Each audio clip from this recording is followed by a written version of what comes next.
Hello everyone, welcome to our channel Aeronomics Classes. This is Abhishek Jha.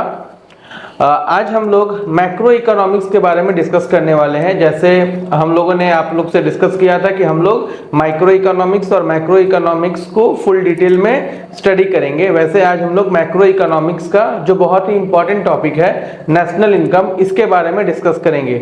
बहुत सारे बच्चों का नेशनल इनकम में डाउट्स रहता है कि नेशनल इनकम में न्यूमेरिकल सम्स रहते हैं तो ये समझ में नहीं आता, बट अगर कॉन्सेप्चुअली अगर आप इस पर्टिकुलर चैप्टर को समझोगे तो ये बहुत ही आसान है और ये सॉल्व करने में आपको बहुत ही कम समय लगेगा और इस पर्टिकुलर जो टाइम आप सेव करोगे उसको दूसरे क्वेश्चन को दे पाओगे।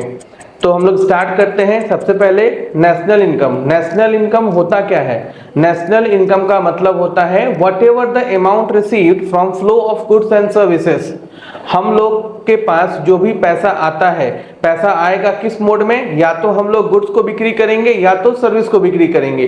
तो गुड्स को और सर्विस को बिक्री करने के बाद जो पैसा आता है, हर एक इंडिविजुअल के इनकम को हम लोग क्या करते हैं? एग्रीगेट कर देते हैं। सारे इंडिविजुअल इनकम को जब हम लोग एग्रीगेट करते हैं तो in all total economy as a whole को हम लोग कंसिडर करते हैं और हमारा नेशनल इनकम आ जाता है। तो जिस पर्टिकुलर इंडिविजुअल के इनकम को कंसिडर करते हैं वो रेसिडेंट ऑफ इंडिया होना चाहिए और उसका सेंटर ऑफ इकोनॉमिक इंटरेस्ट हमारे डोमेस्टिक कंट्री में लाई होना चाहिए। रेसिडेंट ऑफ इंडिया का मतलब आप सभी को पता होगा कि जो इंडिविजुअल या फिर कोई भी आर्टिफिशियल बॉडी, मतलब कोई भी कंपनी अगर हमारे यहाँ पे 182 डेज अगर रिसाइड करता है, मतलब बिजनेस कर रहा है या फिर यहाँ पे काम कर रहा है, तो उसको यहाँ पे क्या पे करना पड़ेगा? टैक्स पे करना पड़ेगा और उसके इनकम को हम लोग अपने नेशनल इनकम में कंसिडर करते हैं।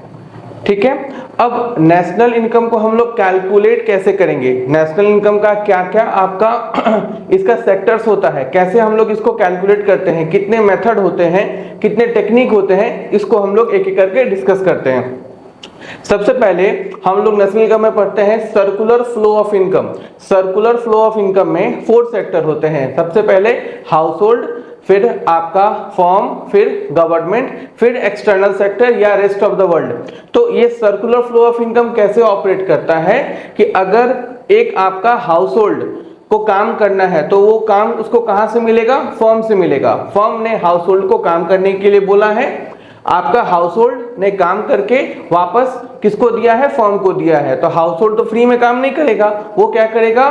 सर्टेन अमाउंट चार्ज करेगा फॉर देयर सर्विसेज, तो उसको कुछ रेम्यूनरेशन देगा। कौन देगा? फर्म देगा। अब फर्म के पास वो सामान आ चुका है वापस, किसने दिया है? हाउस होल्ड ने दिया है। तो हाउस होल्ड का सामान जो फर्म के पास पड़ा हुआ है उसमें वो क्या करेगा? पैकेजिंग, लेबलिंग, ब्रांडिंग करके फिर बिक्री करेगा। किसको बिक्री करेगा? हाउस होल्ड को ही बिक्री करेगा। तो अल्टीमेटली पहले पैसा दिया फर्म, फिर आपका हाउस होल्ड से पैसा ले रहा है। तो ये इसको हम लोग बोलते हैं 2 सेक्टर इकोनॉमी। फिर जब बात करते हैं हम लोग थर्ड सेक्टर में, तो थर्ड सेक्टर में आपका गवर्नमेंट का इन्वॉल्वमेंट हो जाता है। गवर्नमेंट हमको क्या देता है? गवर्नमेंट हमको सब्सिडी देता है। गवर्नमेंट हमसे क्या लेता है? हमसे टैक्सेस लेता है। तो टैक्स क्या रहता है? या तो डायरेक्ट टैक्स या इनडायरेक्ट टैक्स, विच मीन्स या तो इनकम टैक्स या फिर जीएसटी। तो ये सब कुछ हम लोग ऑपरेट करते हैं with the help of financial institution.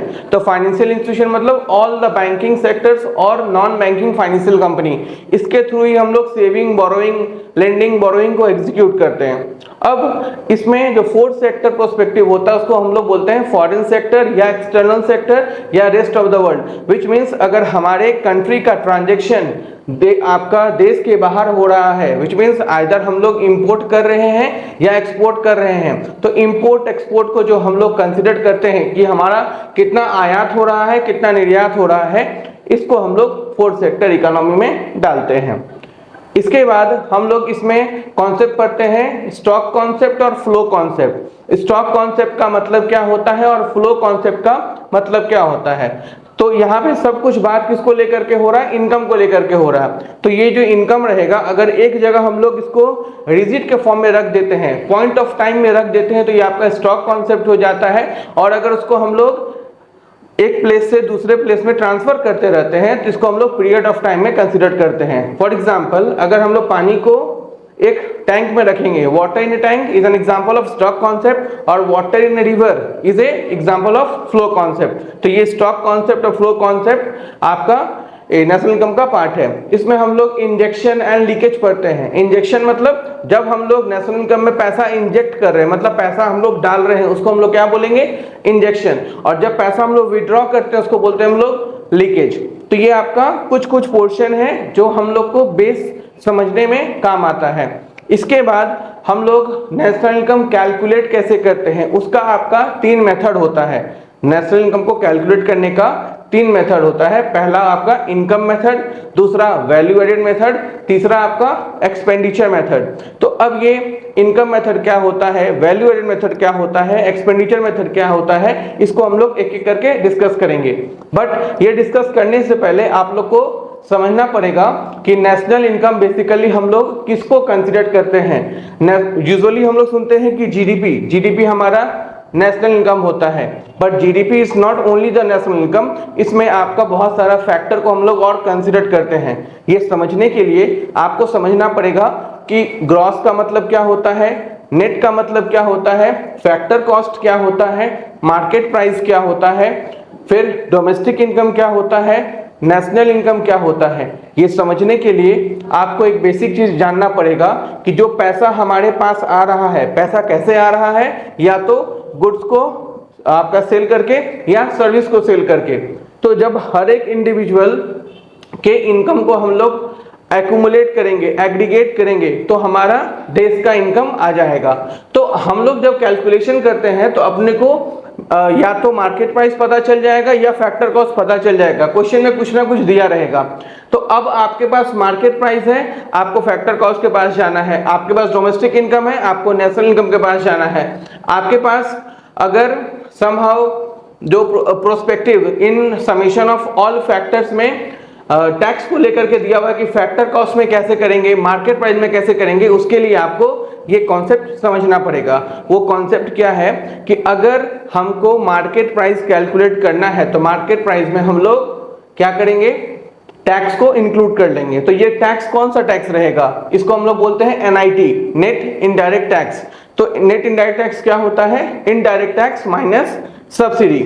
Similarly अगर हम लोग को आपका फैक्टर कॉस्ट कैलकुलेट करना है, फैक्टर कॉस्ट में हम लोग क्या करेंगे, एनआईटी को लेस कर देंगे। क्यों लेस करेंगे, बिकॉज कॉस्ट में टैक्स का काम नहीं है। पर जब बात मार्केट प्राइस का होता है उसमें हम लोग क्या करते हैं, टैक्स को इंक्लूड कर देते हैं। सिमिलरली जब हम लोग को ग्रॉस कैलकुलेट करना रहता है तो ग्रॉस में हम लोग डेप्रिसिएशन को ऐड करते हैं। डेप्रिसिएशन क्या हो गया, decreasing in the value of assets, या इसको हम लोग कंजम्पशन ऑन फिक्स कैपिटल भी बोलते हैं। तो हम लोग डेप्रिसिएशन को ऐड कर लेंगे। जब नेट कैलकुलेट करना पड़ेगा तो डेप्रिसिएशन को हम लोग लेस कर लेंगे।